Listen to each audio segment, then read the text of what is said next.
આસામના જોરહાટમાં રોરૈયા એરબેઝ ઉપર શનિવારે સવારે લેન્ડિંગ દરમિયાન એક સૈન્ય વિમાન ક્રેશ થયું.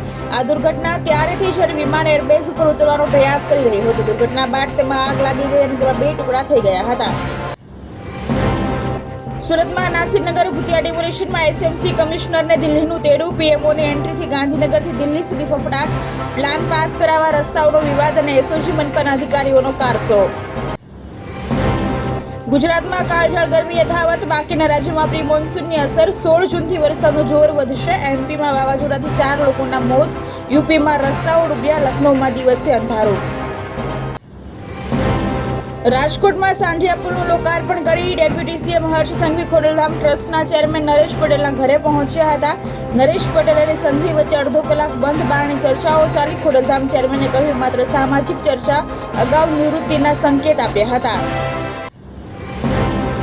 3 ભારતીયના મોત ઉપર જયશંકર ભડક્યા. યુએસ વિદેશ મંત્રીને ફોન કરીને કહ્યું આ હુમલો કોઈ પણ પ્રકારે યોગ્ય ન હતો. કોમર્શિયલ જહાજોને ટાર્ગેટ કરવા સ્વીકાર્ય નહીં. પંજાબમાં કોકરોચ જનતા પાર્ટીનું આજે પ્રદર્શન. અમૃતસરમાં પ્રદર્શનકારીઓ ભેગા થશે. દીપકે કહ્યું જો બધા સાથે આવશે તો નીટના વિદ્યાર્થીઓને ન્યાય મળશે. ભારતીય બેલેસ્ટિક ડિફેન્સ સિસ્ટમનો ટેસ્ટ સફળ. 5000 કિલોમીટરની રેન્જથી આવનારી મિસાઇલોને તોડી પડાશે. ભારત આ ટેકનોલોજી મેળવનાર 5મો દેશ.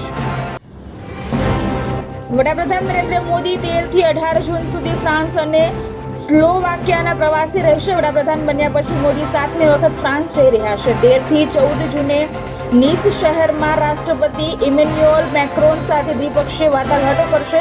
સાથે જ ઇન્ડિયા ઇનોવેટ્સ કાર્યક્રમનું ઉદ્ઘાટન કરશે. સુરતની ગૌરી ગોયલની અંડર 19માં પસંદગી. શ્રીલંકા સામે ડેબ્યુ કરશે. વર્લ્ડ કપની રેસમાં પણ મજબૂત દાવેદારી. ભારતીય ટીમમાં સિલેક્ટ થનારી શહેરની પ્રથમ મહિલા ક્રિકેટર. ભોપાલ એટીએસે શંકાસ્પદ સ્લીપર સેલ ફરાઝને પકડ્યો. પાકિસ્તાનની આતંકવાદીએ ટાર્ગેટ કિલિંગ માટે પસંદ કર્યો હતો. અફઘાનિસ્તાનમાં સિક્રેટ ટ્રેનિંગનું પ્લાનિંગ કર્યું હતું.